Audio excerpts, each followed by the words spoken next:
Hello, this is CurtisCroweThePhotoPro here with another Lightroom tutorial for you. This is how to do mass edits very quickly.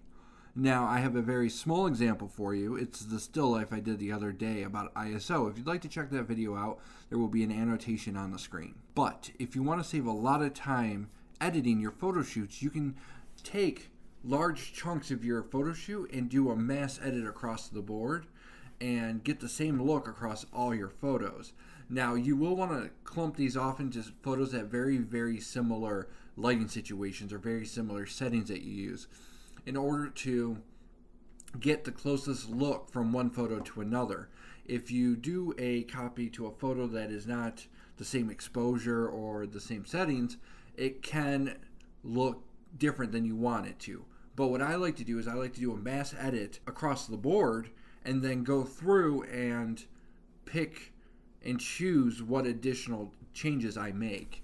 Now, to show you here is I can edit this photo. I can up the exposure if I want to, blow out the highlights.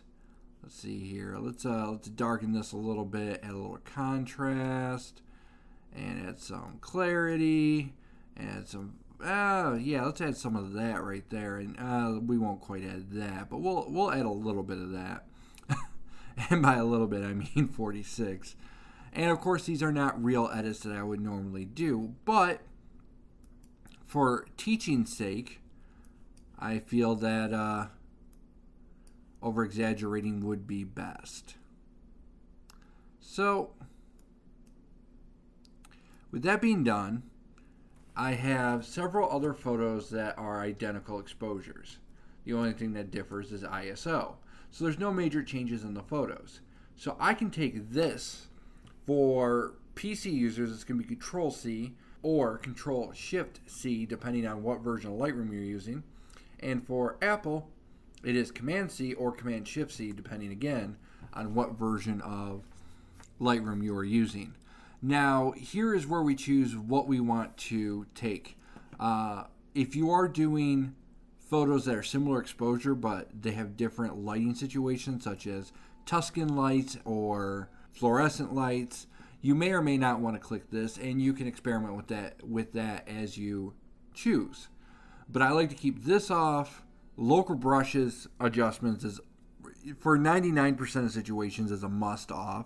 The only time you would want to keep local adjustments is if you're doing maybe, it's really hard to say, maybe a time lapse. I actually never tried it for a time lapse, but there is potential of that working. But more importantly, if you're doing still lives or something where the camera angle never changes and your subject never changes, this is the only time where you would want to make local adjustments across multiple photos. And then there's effects. This is actually pretty useful. If you want to apply vignetting, which actually I'm going to do that real quick.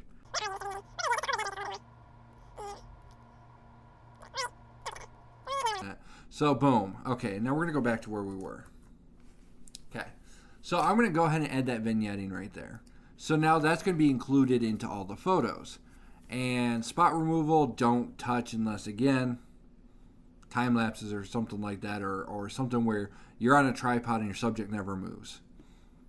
And then crop. This typically is not good. Copying your cropping settings across the board, if you have a crop from one photo to a different photo, this can cause issues. But if you have crops already in place and you don't select this, this will just make it so that way those photos that are already cropped will stay cropped and there will be no changes in the cropping section. So I usually keep this off. So we're going to go ahead and copy that. We're going to go across the board and we're going to right click, development settings, paste settings. As you can see, there's no hotkey here, which is very unfortunate. But we paste the settings, and it does take a second for it to apply that to all the photos. And as you can see down here already, all those photos have changed. So now we have one photo that is highly edited, and all the other photos are now highly edited, and they look exactly the same. This is vital if you're a wedding photographer, sports photographer, any kind of photographer that takes large volume photos, and you need a solution for fast editing. Now, there is an option for what's called the Autosync. I do not like autosync because if I want to make individual changes to one photo, then I have to turn it off or do whatever I need to do in order to make the changes happen to just that one photo instead of all the photos that are grouped in that autosync. But I will make a separate video for the autosync people in order to refer to, and once I make that video, there will be an annotation at the top. Alright, and I do hope this video will save you a few hours of editing. Let me know in the comment section down below if you did find it useful, or if you have any questions or have any video requests. All that is done in the comment section down below. Alright, that's all the time I have for today. This is again Curtis Crowe, the Photo Pro, and as I always do, toodles.